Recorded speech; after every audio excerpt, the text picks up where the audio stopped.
ಆದಿಜಾಂಬವ ಸಮಿತಿಯವರು ಶ್ರೀನಿವಾಸ್ ಅವರು ಅಧ್ಯಕ್ಷರಾಗಿ, ನಾರಾಯಣ ಸ್ವಾಮಿ ಉಪಾಧ್ಯಕ್ಷರಾಗಿ, ಕಾರ್ಯದರ್ಶಿ ಖಜಾಂಚಿಯವರು ಮತ್ತು ಕಾರ್ಯಕಾರಿ ಸಮಿತಿ ಜಾರಿಗೆ ಬಂದಿದೆ.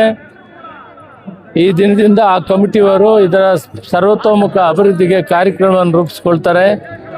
ಈ ಕಾರ್ಯಕ್ರಮದಲ್ಲಿ ನಮ್ಮ ಕ್ಷೇತ್ರದ ಮುಳಬಾಗಿಲು ಕ್ಷೇತ್ರದ ಜನಪ್ರಿಯ ಶಾಸಕರಂತ ಸಮೃದ್ಧಿ ಮಂಜಣ್ಣ ಕೂಡ ಇದ್ದಾರೆ. ಆರ್ಯವೈಶ್ಯ ಮಹಾಮಂಡಳಿಯ ನಿಗಮದ ಅಧ್ಯಕ್ಷರಂತ ರಾಮಪ್ರಸಾದ್ ಇದ್ದಾರೆ. ಇನ್ನೂ ಸಾಕಷ್ಟು ಜನ ಈ ಕಾರ್ಯಕ್ರಮಗಳನ್ನು ರೂಪಿಸಿರುವ ಎಲ್ಲ ಮುಖಂಡರಿದ್ದಾರೆ. ರಾಜಣ್ಣ ಇದ್ದಾರೆ, ಅರವಿಂದ್ ಇದ್ದಾರೆ, ಸಮಾಜದ ಎಲ್ಲ ಮುಖಂಡರು ಕೂಡ ಇದ್ದಾರೆ, ಭಕ್ತಾದಿಗಳಿದ್ದಾರೆ. ಇದು ಮೊದಲಿನಿಂದ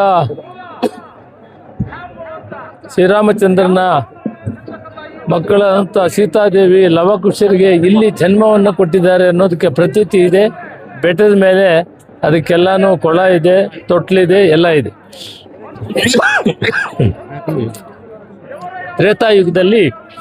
ತ್ರೇತಾಯುಗದ ಒಂದು ಇತಿಹಾಸ ಇರುವಂಥ ಈ ಆವಣಿ ಬೆಟ್ಟ ಮತ್ತು ಇಲ್ಲಿ ರಾಮಲಿಂಗೇಶ್ವರ ಸ್ವಾಮಿನ ಪ್ರತಿಷ್ಠಾಪನೆ ಮಾಡಿದ್ದಾರೆ ಮತ್ತು ಶಾರದಾ ಪೀಠ ಇದೆ.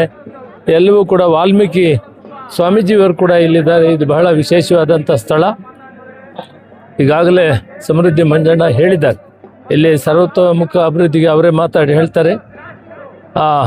ಆದಿಜಾಂಬವ್ರನ್ನ ಪ್ರಾರ್ಥನೆ ಮಾಡೋಣ, ಒಳ್ಳೆ ಮಳೆ ಬೆಳೆ ಬರಲಿ, ಒಳ್ಳೆಯದಾಗಲಿ, ಜನ ಸಮೃದ್ಧಿಯಾಗಿ ಪ್ರೀತಿ ವಾತ್ಸಲ್ಯದಿಂದ ಬಾಳಿ ಬದುಕಲಿ ಅನ್ನೋದನ್ನ ಆ ಭಗವಂತನ ಎಲ್ರಿಗೂ ಆಶೀರ್ವಾದ ಮಾಡಲಿ ಅಂತ ಪ್ರಾರ್ಥನೆ ಮಾಡೋಣ.